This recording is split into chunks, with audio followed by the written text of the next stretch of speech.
Shalom and welcome to all my brothers and sisters across this earth. Thank you so much for your time. As you possibly know, we're getting close to Pesach, to Passover. So I thought it would be very fitting to do a video about how we, as Israel, as Karaites, who follow the Scripture based in Torah, how we examine the biblical calendar according to the Creator, and how we look to the new moon to keep the special holy days. And so I hope this will be helpful. The ripening of the barley and the new year. Let's get an understanding of what this means according to Torah. The biblical year begins with the first new moon after the barley reaches a stage of its ripening known in Hebrew as aviv. The Torah refers to this as the month of Aviv, which is the month in which our ancestors were freed from slavery in Egypt, and in which the Passover, Pesach, falls out. We find this in the Torah in Exodus chapter 12, verse 2, Exodus chapter 13, verse 4, and Exodus chapter 23, verse 15 specifically. In some biblical years, the barley becomes aviv after the 12th lunar month, which in other years it only happens after the 13th month, called a leap month. In the 4th century CE, the rabbis replaced direct examination of the crops in the land of Israel with a pre-calculated system designed to calculate the ripening of the barley. This new pre-calculated system uses a 19-year cycle, which arbitrarily sets every second or third year as a leap year, producing 7 leap years during every 19-year cycle. On the other hand, up until the 18th century, the Karaites of Egypt, Syria, and Israel sent observers throughout the land of Israel to examine the state of the barley. Karaites who lived in countries that were far from the land of Israel were unable to actually follow the aviv. However, they still recognized it as the true calendar, because that is according to Torah itself. When the occasional traveler from the Middle East passed through these distant Karaite communities, they would question him regarding the aviv and adjust the holidays for that year accordingly. So even when they were far away from the land of Israel, we acquired and questioned those who might have been close to the land who observed the new moon. They also declared that as soon as their communities be blessed with returning to the land of Israel, they would immediately return to the following of the Aviv. In the 20th century, with the return of Israel, real Israel, the Jewish people to their land, this promise was finally fulfilled with the Aviv restored. Now, I will say that Rabbinical Judaism, Orthodox Jews, Parushim, the Pharisees, began this pre-calculated system. It was not based on rebellion. It was based on persecution, exile from Babylon. So this was not done purposefully. This was done with good intentions.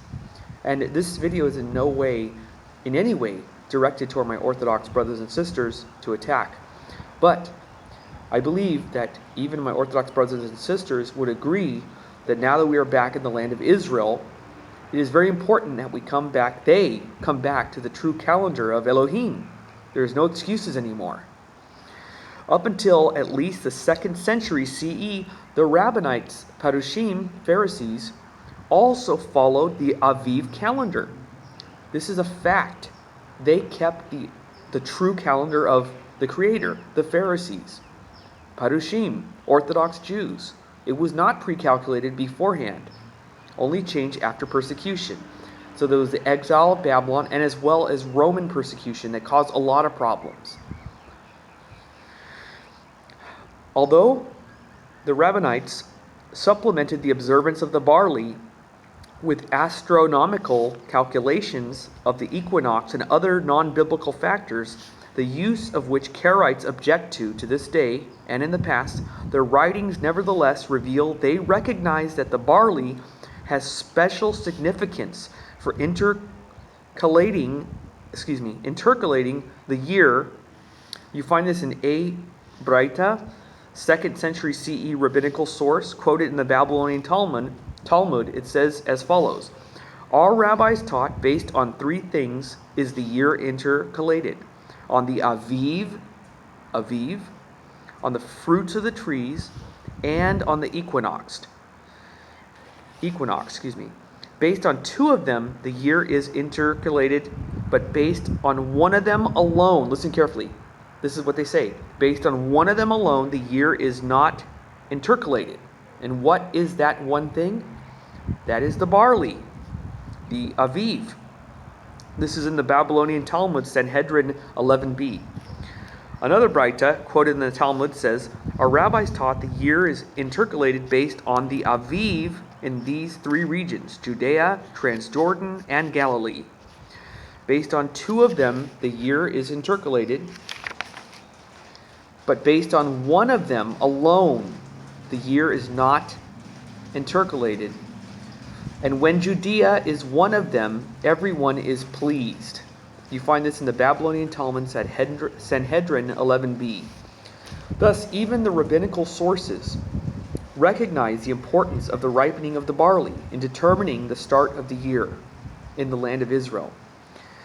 Now let's talk about the new moon. One characteristic of observant Karaites has always been their following the biblical practice of using the physical sighting of the new moon to declare new months and to set the dates of holidays, based on the Torah itself. Originally, the Rabbinites also followed this calendar. Again, this was done a long time ago by our rabbinical brothers and sisters. So we have to come back to this. I'm speaking to my Orthodox brothers and sisters. We must return back to this. Originally, the Rabbinites also followed this calendar, and it is discussed at length in the Mishnah. In Rosh Hashanah, chapter 1, verse 3, chapter 3, verse 1, and chapter 4, verse 4. The Rabbinites continued to follow new moon observations at least until the 2nd century. We know this by their own writings, but gradually replaced them with rough calculations intended to approximate the lunar cycle.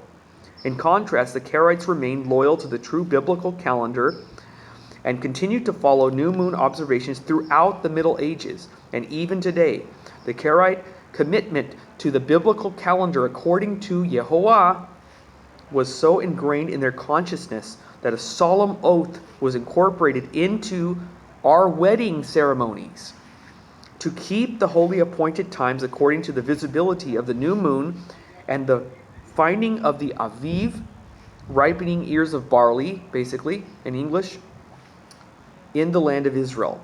Similarly, the high holidays, the Karaite congregation would publicly declare on those high holidays, declare the truth of the new moon of the Aviv calendar.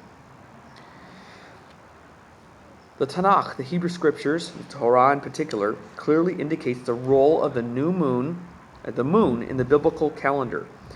What is further evidence in Tanakh for this? The evidence of this comes from Psalms 104, verse 19, in which it states, He created the moon for Mo'adim, appointed times.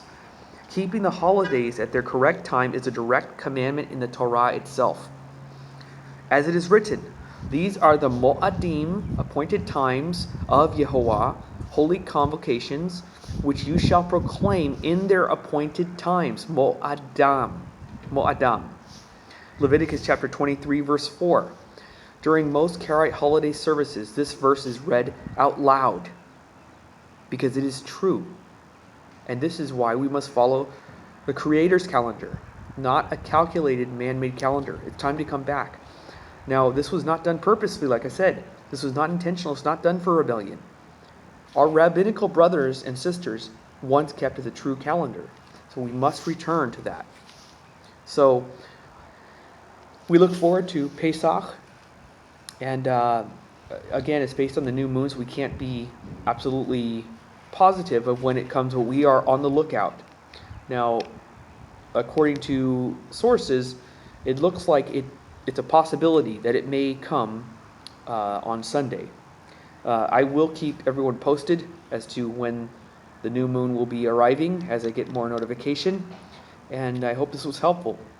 And may Elohim bless you. I have more videos to come, some more today and throughout the week until Shabbat. So, God willing, I will see you soon. Shalom, everyone.